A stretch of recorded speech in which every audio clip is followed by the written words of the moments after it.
할렐루야. 귀한 찬양 감사합니다.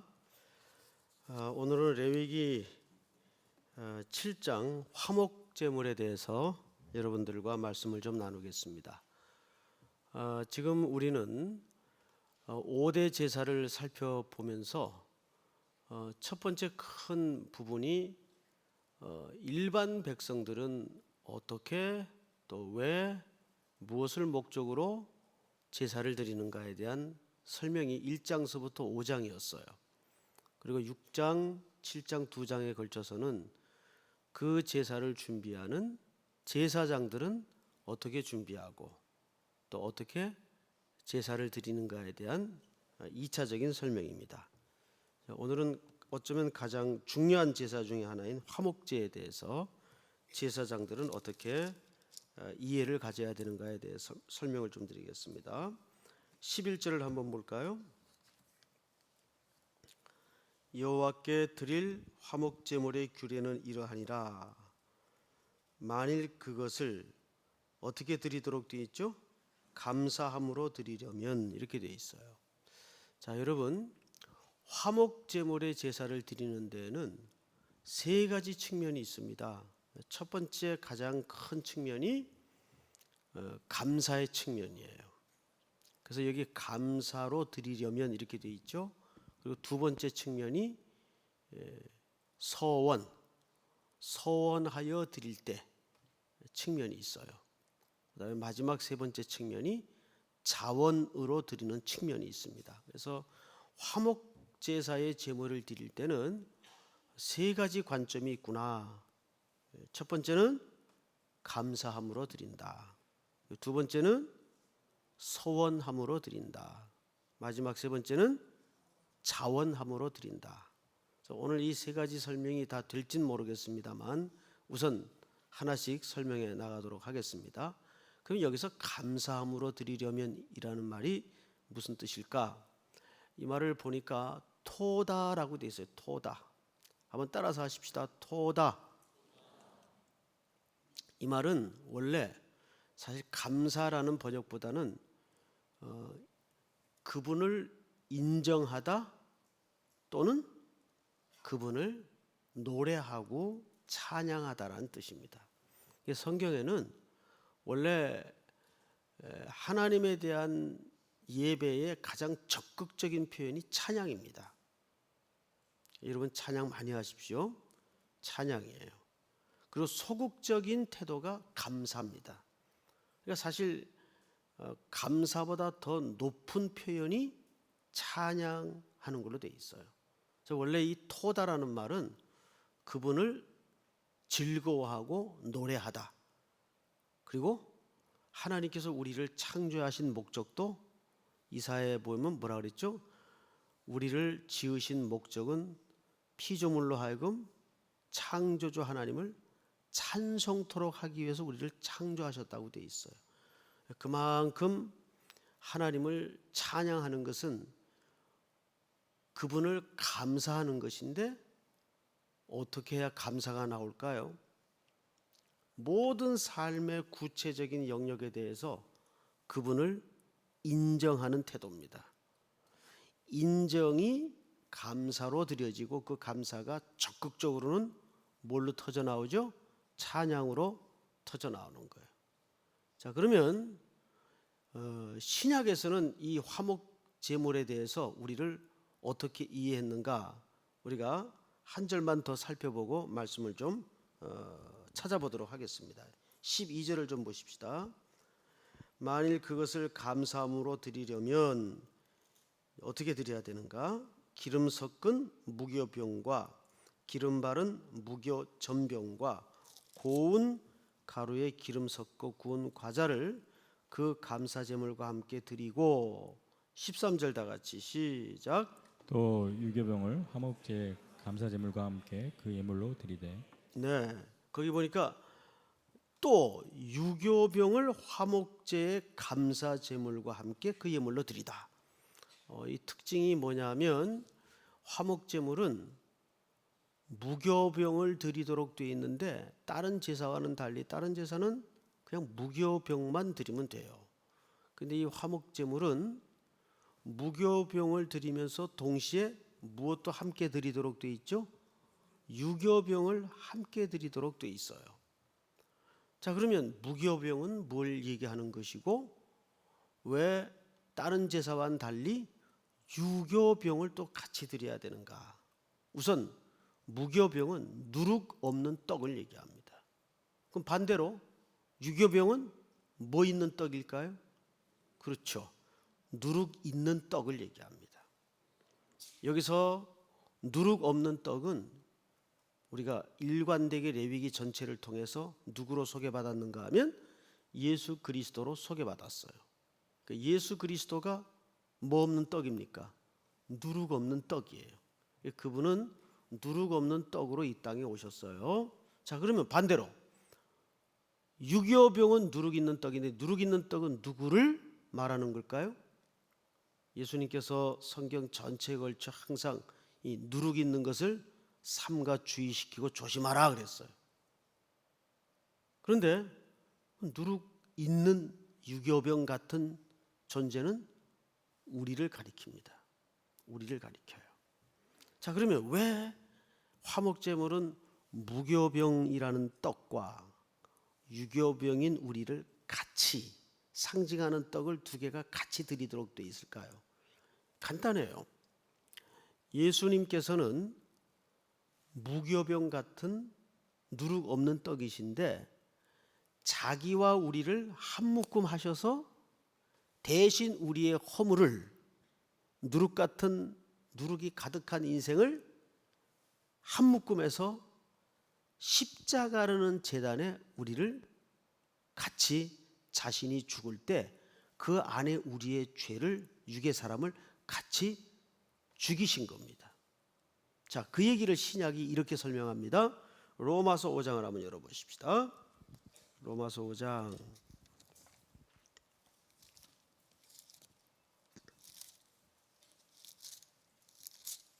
로마서 5장 1절서부터 저하고 좀 교독을 합니다. 그러므로 우리가 믿음으로 의롭다 하심을 받았으니 우리 주 예수 그리스도로 말미암아 하나님과 뭘 누리죠? 이게 바로 이제 화목 제물이 되신 예수 그리스도에 대해서 어떻게 우리가 그분과 화목하게 되었고 하나님과 화목하게 되었고 우리가 화목 제물이 되어야 되는가에 대한 설명을 로마서 5장에서 지금 하는 겁니다. 2절 시작.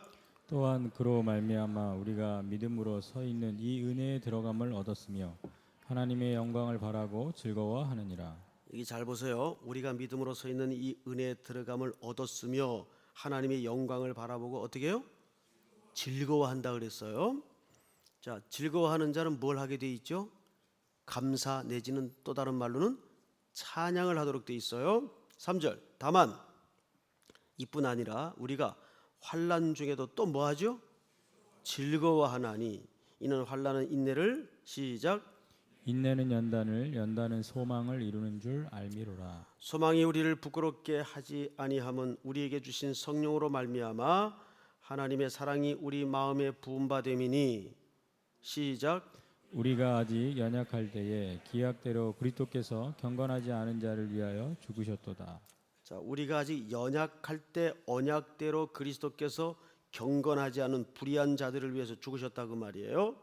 의인을 위하여 죽는 자가 쉽지 않고 선인을 위하여 용감히 죽는 자가 혹 있거니와 시작. 우리가 아직 죄인 되었을 때에 그리스도께서 우리를 위하여 죽으심으로 하나님께서 우리에 대한 자기의 사랑을 확증하셨느니라.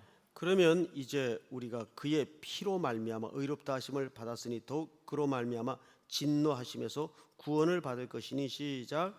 곧 우리가 원수 되었을 때에 그의 아들의 죽으심으로 말미암아 하나님과 화목하게 되었은즉 화목하게 된 자로서는 더욱 그의 살아나심으로 말미암아 구원을 받을 것이니라. 같이 봅니다. 그뿐 아니라 이제 우리로 화목하게 하신 우리 주 예수 그리스도로 말미암아 하나님 안에서 또한 즐거워하느니라. 할렐루야. 자, 로마서 5장에서 결국 두 가지를 얘기해요. 첫째, 우리가 불의한 자로 있을 때, 아직 연약하여 죄인 되었을 때 무교병이신 예수 그리스도가 제단에 자기를 화목 제물로 드리면서 동시에 누구를 같이 죽였어요? 우리를 같이 묶었어요. 그래서 우리의 허물과 누룩을 대신 그분의 피로 사랑으로 확증해 주셨습니다. 그래서 우리를 누구와 화목케 하셨습니까? 결국에는 하나님과 화목하게 하셨어요. 그래서 우리에게 남아진 삶의 결과물은 뭐예요? 즐거워하도록 되어 있는 거예요. 그래서 화목 제물의 첫 번째 측면이 뭐라고요? 감사의 측면이 있다 그랬어요. 감사는 또 다른 말로 무엇과 교차돼서 사용한다고요? 토다라는 말은 조금 더 적극적인 의미로서 감사라는 표현보다는 그분을 즐거워하고 그분을 노래하고 그분을 찬양한다는 뜻이 있습니다. 믿습니까? 왜 그럴 수 있는가 하면 예수 그리스도가 우리를 위해 십자가의 화목 제물이 되어 주셨기 때문입니다. 우리는 그 안에서 구속을 누리고 이제는 즐거워하며 화목된 자가 되었어요. 자, 그러면 이것을 조금 더 적극적으로 사도 바울이 어떻게 설명했는가를 우리 한 군데만 더 찾아보겠습니다. 고린도 후서 5장을 열어봅니다. 고린도 후서 5장 14절.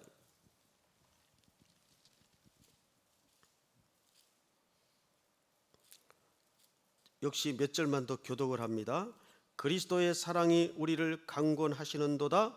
우리가 생각하건대 한 사람이 모든 사람을 대신하여 죽었은즉 모든 사람이 죽은 것이라. 시작. 그가 모든 사람을 대신하여 죽으심은 살아있는 자들로 하여금 다시는 그들 자신을 위하여 살지 않고 오직 그들을 대신하여 죽었다가 다시 살아나신 이를 위하여 살게 하려 함이라.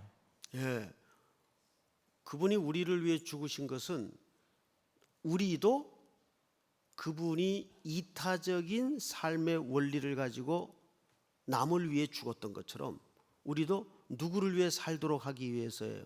남을 위해 살도록 하기 위해서요. 공부해서 남주냐? 이제 이 말을 우리는 바꿔야 돼요. 공부해서 남주자, 돈 벌어서 남주자. 그래도 아멘이 안 나오네요. 이럴 때 참 속상해요. 자, 우리 15절을 다시 한번 읽어볼까요? 시작. 그가 모든 사람을 대신하여 죽으심은 살아있는 자들로 하여금 다시는 그들 자신을 위하여 살지 않고 오직 그들을 대신하여 죽었다가 다시 살아나신 이를 위하여 살게 하려 함이라. 자, 이 말을 조금 더 구체적으로 설명했어요. 그러므로 우리가 이제부터는 어떤 사람도 육신을 따라 알지 아니하노라. 비록 우리가 그리스도도 육신을 따라 알았으나, 여기 그리스도도 육신을 따라 알았다는 말은 예수님에 대해서 눈이 덜 떠졌을 때 나한테 복이나 주는 분으로, 또 나 잘 먹고 잘 살게 해주는 분으로, 우리 저녁 예배 때 마가복음 강해를 통해서 맹인이 눈을 한꺼번에 확 뜬 게 아니라 처음에는 쳐다보고 두 번째는 주목해 보다가 마지막 세 번째는 밝히 보게 되죠.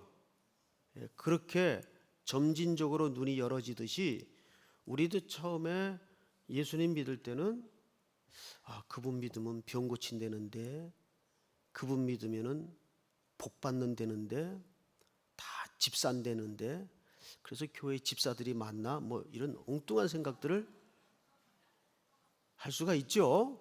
그게 육신으로 그리스도를 아는 거예요. 육신으로.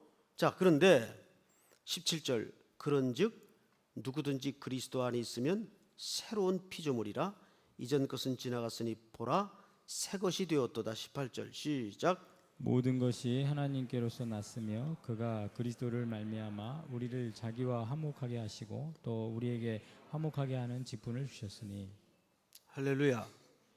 자, 목사 직분보다, 집사 직분보다, 장로 직분보다 더 위대한 직분이 무슨 직분입니까? 화목하게 하는 직분이에요.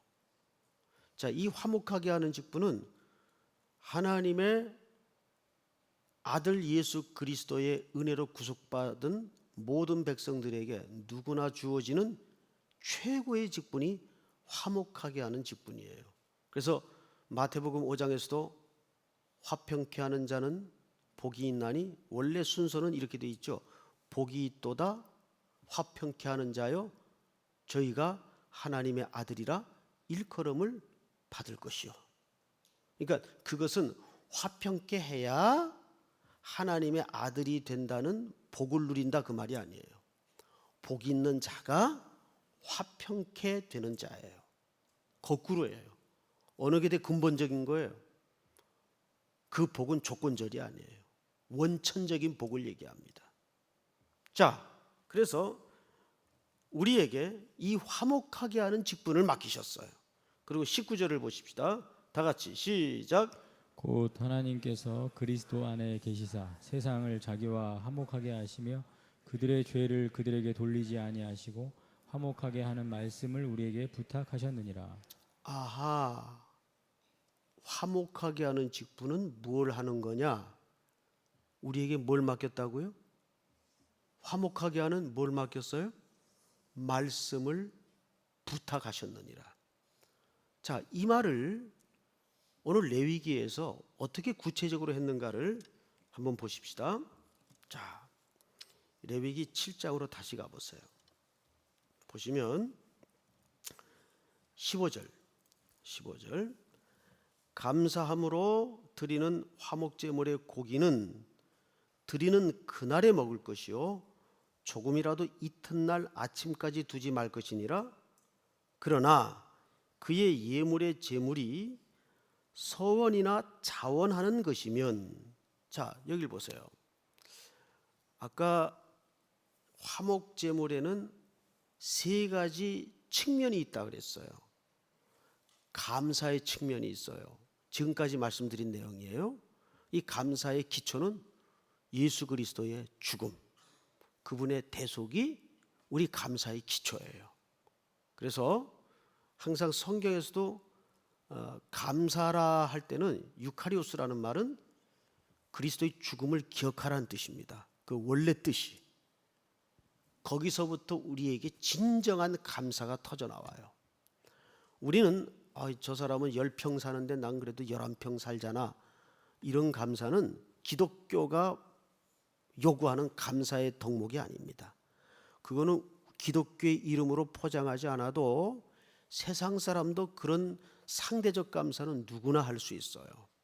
우리 기독교인들의 감사는 항상 기초가 누구의 죽음이에요? 그리스도의 죽음이 기초돼야 돼요. 자, 그런 은혜를 대속을 입은 자는 어떻게 됐나 잘 보세요. 15절 고기를 먹을 때 그날에 먹을 것이요 조금이라도 이튿날 아침까지 두지 말 것이니라. 그러나 그의 예물의 제물이 서원이나 자원하는 것이면, 이렇게 돼 있어요. 하나님께 어떤 약속이나 스스로 즐거워서 드리는 제물이라면 그 제물을 드린 날에 먹을 것이요 그 남은 것은 언제까지도 먹을수록 돼 있습니까? 이튿날까지도 먹도록 돼 있어요. 자, 이제 이게 좀 복잡한 내용인데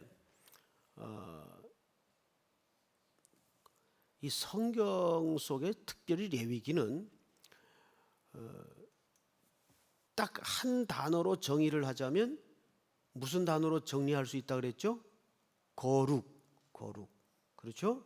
레위기를 한 단어로 정리해 보십시오. 문제가 나오면 여러분 뭐라고 답을 써야 될까요? 거룩. 근데 그 거룩은 목적지가 있어야 되겠죠. 그냥 거룩 자체 때문에 거룩은 의미가 없어요. 그럼 그 거룩의 목적지는 신랑이신 신부로서의 거룩을 얘기하는 거예요. 그러니까 레위기는 정확하게 표현을 하자면 신부 사용 설명서예요.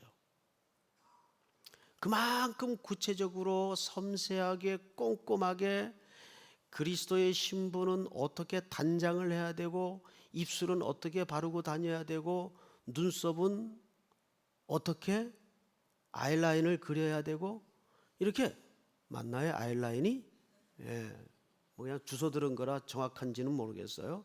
그러니까 이 레위기서는 그리스도의 신부격인 성도들에게 아주 꼼꼼하게 신랑을 어떻게 준비하고 사랑해야 되는지에 대한 설명서란 말이에요. 그러니까 이 레위기서는 읽을수록 감칠맛이 나요. 읽을수록. 그래서 어느 한 구절도 그냥 허투루 지나칠 구절이 없어요. 그래서 그 담아진 의미를 탁 밑바닥에 대어보면 와, 하나님이 이런 것까지 생각을 하시고 예비하도록 명령을 남기셨구나. 깜짝깜짝 놀라요. 자, 이거는 무슨 얘기냐 하면 원래 화목제물이라는 것은 누구와 불화한 관계에 있을 때 화목하기 위해서 드리는 제사로서의 유래가 되었어요. 그런데 그 화목제물의 가장 중심 주제가 결국은 인류 역사상 그리스도가 그 뿌리를 남겼습니다. 자, 그런데 여기서는 서원과 자원으로 그 화목제물을 드릴 때는 그 떡을 당일날도 먹을 수 있지만 언제 것도 먹을 수 있다고요? 이튿날까지 먹을 수 있어요. 이튿날은 내일을 얘기하는 거죠. 내일. 제가 몇 번 설명드린 적이 있는데 성경에서는 내일의 양식이 있죠. 언제 내일의 양식이 있었습니까? 광야 생활 속에 이스라엘 백성들이 매일 무슨 양식을 먹었습니까? 오늘의 양식을 먹었어요. 그래서 오늘 내린 양식만 딱 일용할 양식으로 주셨어요. 그런데 내일 끝까지 주신 날이 하나 있죠. 6일째 날입니다.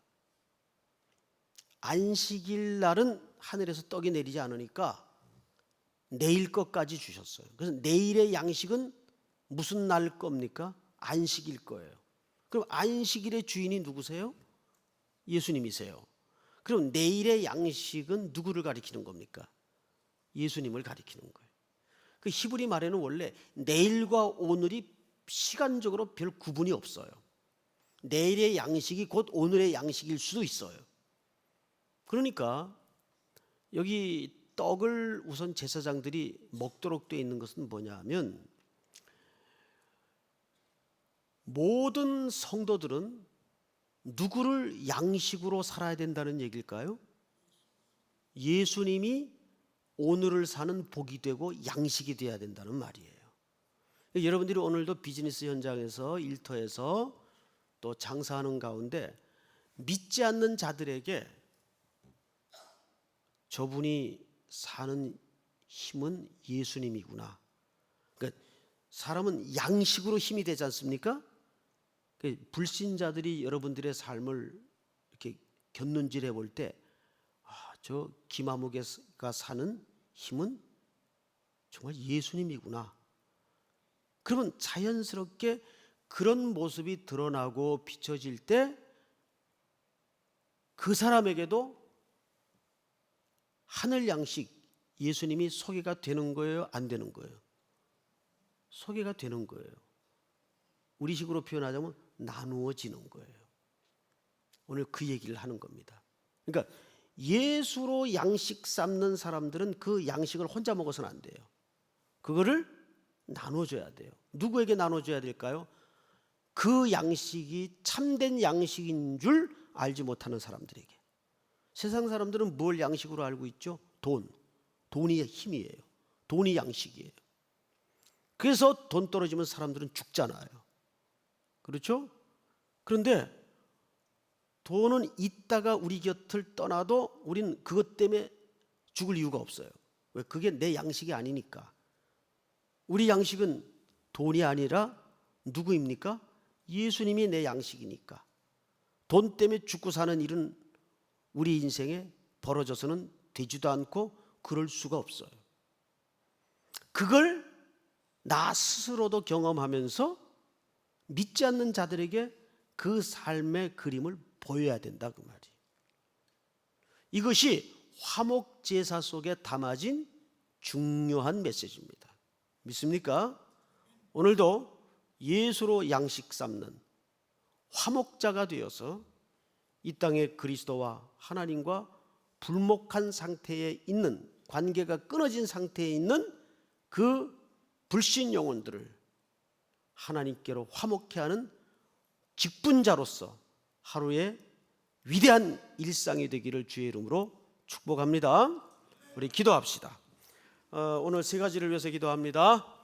오늘 주신 말씀 붙들고 오늘도 예수로 양식 삼는 화목케 하는 직분자로 살게 하여 주시옵소서. 두 번째는 제주 선교로 출발된 모든 여름 선교가 주의 은혜 가운데 준비되게 하시고 또 자신의 오늘 하루 감당해야 될 일상을 위해서 구체적으로 하나님 앞에 주여 한번 부른 다음에 기도합니다. 주여, 하나님 은혜를 진심으로 감사합니다. 오늘 우리에게 귀한 시간 주셔서 주의 자비와 주의 말씀 앞에 엎드립니다.